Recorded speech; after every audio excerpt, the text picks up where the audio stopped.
waited a long time for this team up.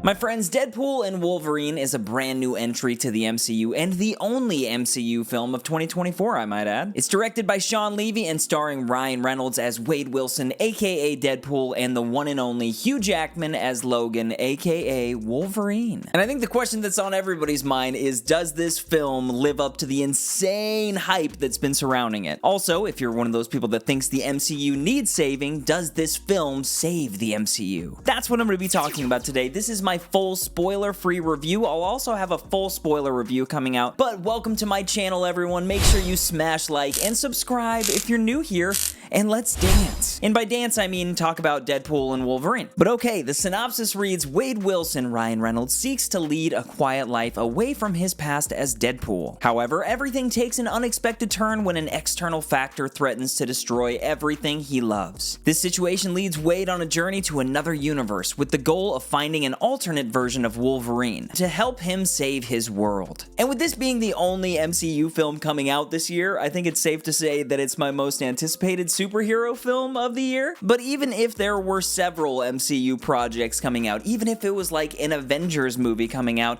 I think this still would have been my most anticipated. Because Deadpool is finally in the MCU, something that we've been begging for forever, man. What Ryan Reynolds and company have done with this character has been superb. Like, if you haven't rewatched Deadpool 1 recently, go do it because it's genuinely a good movie. One thing you can always count on when you watch the Deadpool movies is that it's gonna be hilarious, but they also have a lot of heart. Like, they understand that these characters need heart. None of this works without the characters, and so now that we're crossing over into this like multiversal saga, and then we're teetering on the edge of this like mutant type saga, you bring it all together and you make it an MCU movie, and it just makes so much sense. And I think that probably the thought behind this movie, like before they were making it, they probably wanted to use it to somehow pull things from the past into the present and also pull everything that's been happening together. We're now in this multiversal saga. We have the ability to bring in characters like Wolverine, and a lot of people in the audience have a lot of nostalgia for the X-Men, you know what I mean? And I think a lot of us fans, we're just hoping that they could somehow do that in a very fun and unique and also successful way. That was my hope, at least, and I've now seen it.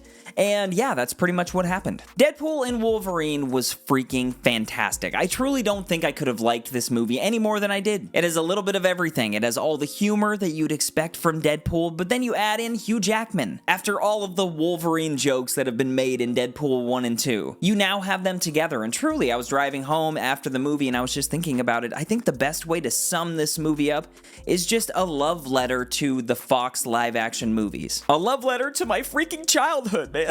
This movie somehow manages to bring so many different elements of the past and of the MCU and then the X-Men, and it all somehow worked in very classic Deadpool fashion too. This is an MCU film, but my friends, it's a Deadpool MCU film. Like, that's a thing now. It's extremely... Like, I'm gonna emphasize that. It's extremely vulgar. Like, maybe the most of the trilogy. It's also really gory. And with that said, you know, Logan aside, this is a chance for all of us to finally see Wolverine rip people to shreds in the way that we've been wanting to for a long time. It's not just like stab and there's no blood and you're kind of like, okay, I think that guy's dead. In this movie, he does something and you're like, yeah, that guy's, he's not coming back. The action is top-notch. There are several scenes in this that are gonna make you just lose your mind, but what surprised me most, again, I think I already mentioned this, but was just the story. There is a story, and a damn good one at that. The trailers make it seem like, oh, this is just Deadpool and Wolverine, and you got the TVA, and there's probably gonna be a bunch of fun cameos, and it's just gonna be a wild ride. You got the feeling that you might get through this movie, and at the end of it, there's just really not gonna be a point. Like, that was my greatest fear, but there was a point. This movie not only carries the MCU forward, it carries these characters forward. And there's a lot of emotion. There's a moment near the end of this film where a single tear dropped from my right eye, and that hasn't happened to me since my brother's wedding last weekend. And there are cameos, yes, but they weren't the end all, if you get what I'm saying. Every random character that pops up, however iconic or not, has a point in being there. They're all used for a very specific reason within the plot, whereas like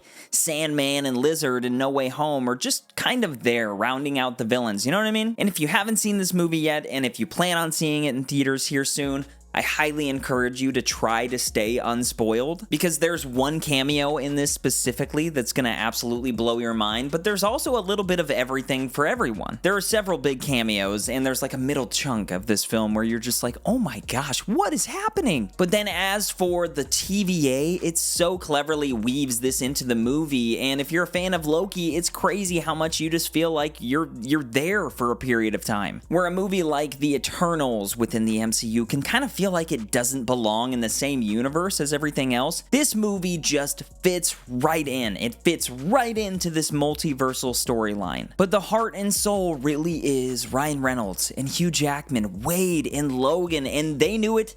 Clearly, Feige knew it, and now we know it. Even Dogpool knows it. These two characters were just meant for each other. They really were. Maybe not in a different universe if these two characters were played by two different actors and they weren't like best friends in real life, but when you include the Deadpool kind of breaking of the fourth wall, it's just really fun because it all kind of melts together, but not in an over-the-top way. All of a sudden, it's just kind of Ryan Reynolds talking like he does, and he's like referring to something that maybe Hugh Jackman did in the past, or vice versa. Hugh Jackman referring to Ryan Reynolds, or it's Deadpool talking about the past of Logan. There's also just these meta jabs within the dialogue. The writing is so freaking clever and so non-stop. There are times in this film where they're just like loudly and boldly making fun of the multiversal saga. The MCU at this point is just like, guys, we know we can do better, and check this out, like, this is better. And who better than Deadpool to announce that, like, straight to the audience. Also, when you're watching it, be sure to look out for little Easter eggs everywhere. I'm gonna have to see this movie like 4 or 5 times in theaters just to get all of the Easter eggs because it's so much fun. I also want to get to Cassandra Nova, played by Emma Corrin. This is just the villain of the film, and I just wanted to say,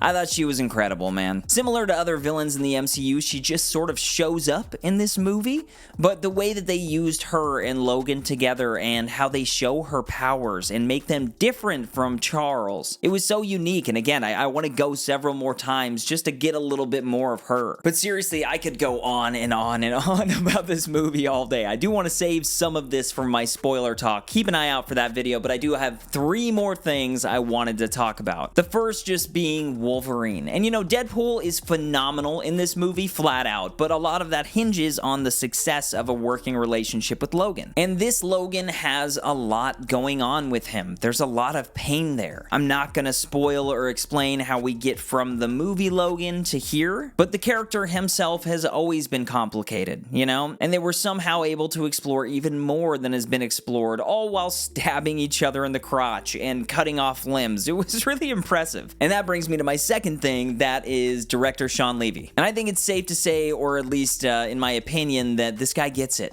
He does. There clearly was a lot of camaraderie between him, Ryan, and Hugh, but camaraderie doesn't make a movie like this. Talent does.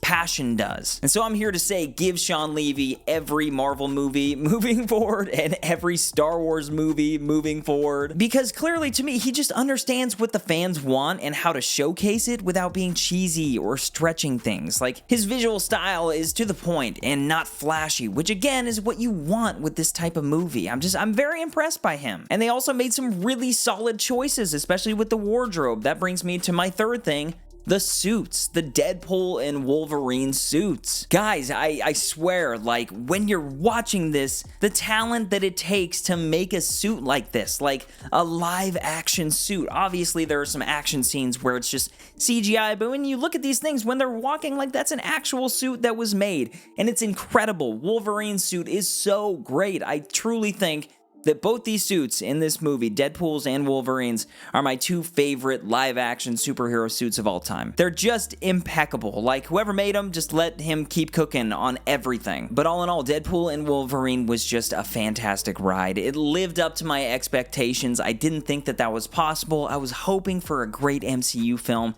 and we got it. There's also a post-credit scene, and just make sure you stick around for it, because it's worth it at the end of the day. It might not be the biggest game changer you've ever ever seen in the world, but make sure you stay around for it because it is not bad. It's not bad. But my friends, as always, I do want to give this movie my Jones Vibes star rating, and I just got to do it. Guys, I'm giving Deadpool and Wolverine 5 out of 5 stars. I loved it. I loved it. It can't do 4.5. It has to be 5 stars, no doubt. But if you saw Deadpool and Wolverine, let me know all of your thoughts down in the comments right now. I'd love to hear from you. Also, be sure to keep an eye out for my spoiler video that'll be coming soon, and make sure to keep up the good vibes, my friends. Peace!